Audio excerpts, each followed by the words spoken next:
Mic check. Mic check. Inglewood Legends.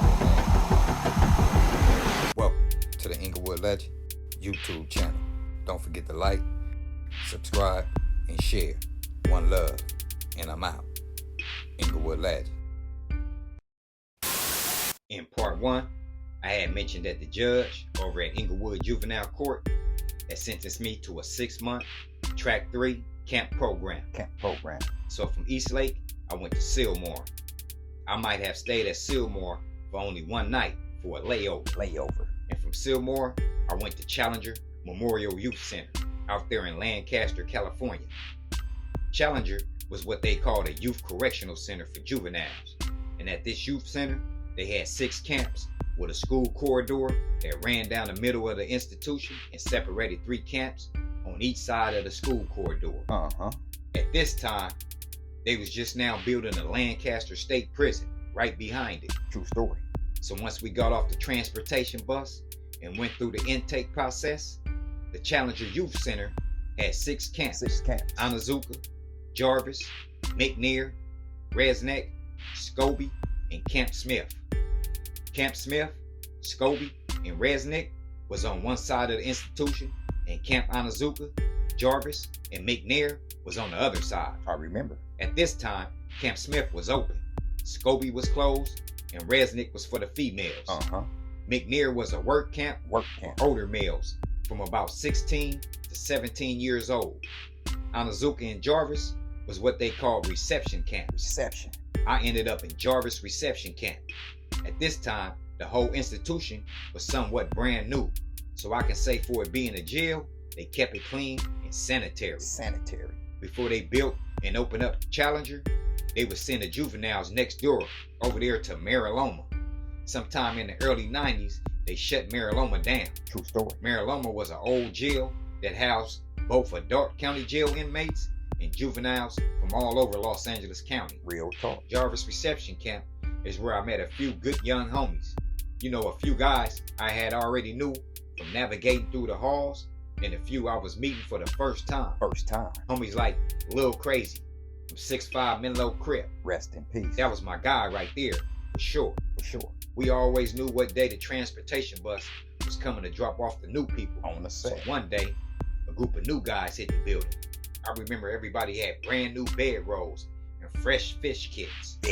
I know y'all remember them fish kits. Yeah, I remember those. The fish kits was the little fishnet novelty size bags they would give you when you first got there at intake.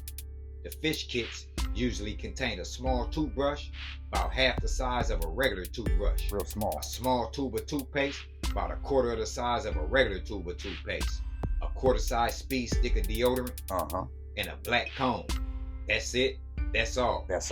So after the new guys got settled in and staff opened up the day room for program, I took that opportunity to go see where a couple of these new guys were from. Radio. I pushed up on one guy, tall guy. Not gonna lie, cuz had to be about twice my size at this time. So I hit him up. What's happening, homie? Where you from? He like, West Side Crenshaw Mafia. They call me Little Nutty Boy. I'm like, whoa. Cuz kind of hit me off guard with that reply. So I'm like, is that right?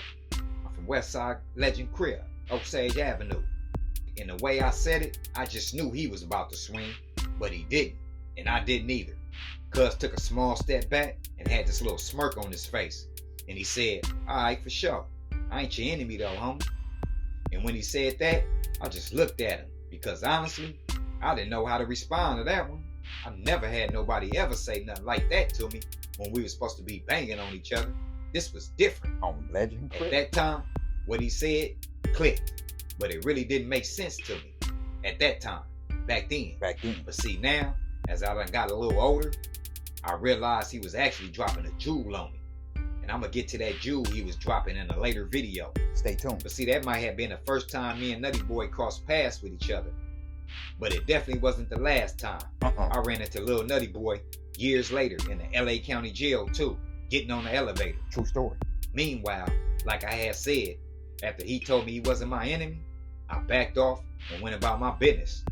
Don't get me wrong though, Lil Nutty wasn't turning nothing down, and neither was I. But see, even as a youngster, I always live by the man respect man rule. On the set. Fast forward just a bit. Yeah, right there. Right there. I might have stayed there at Challenger in Camp Jarvis for about a good solid 2 months or something like that. Something like that. Then I was transferred again, this time to the camp I will be serving out the rest of my 6 months at, Camp Scott. True story. In the next episode, I'm going to get into my first day and first week at Camp Scott. With that being said, thank you for watching. Thank you. Make sure you like, subscribe, and share the content out. Stay tuned and stay blessed. One love. And I'm out. Gone. Inglewood Legends. Inglewood Legends. Inglewood Legends. Inglewood Legends. Don't forget to like, subscribe, and share. One love.